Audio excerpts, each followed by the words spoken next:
有時覺得個小朋友當你係奶嘴啜下啜下係嘛？呢個呢係好正常會出現嘅嘢嚟嘅。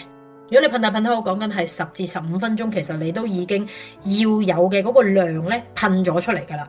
但係呢 BB 唔係食完就熄機嘅，佢透過吸啜嘅過程呢，其實條腸會出啲物質出嚟，令到佢瞓覺嘅。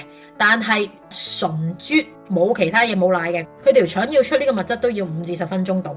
咁所以佢喺你個胸度啜完奶之後呢，佢有機會都未即刻瞓着嘅，因為條腸未出得夠個物質。咁有啲 BB 的而且確係仲會啜多一陣，跟住佢就瞓㗎啦。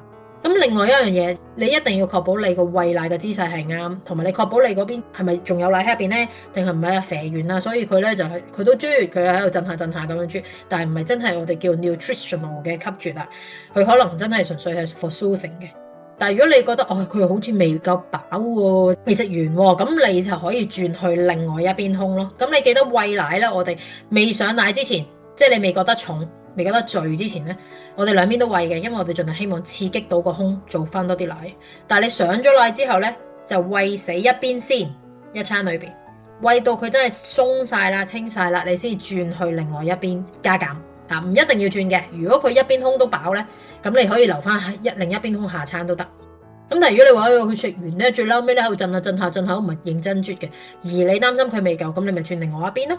如果佢食另外一邊食到咁上下呢，佢真係夠眼瞓呢，嗰紮物質夠呢，個人夠 wing 呢，就瞓噶啦。咁所以唔需要擔心係咪當咗你係奶嘴呢？咁你的而且確對於佢嚟講係安撫嘅。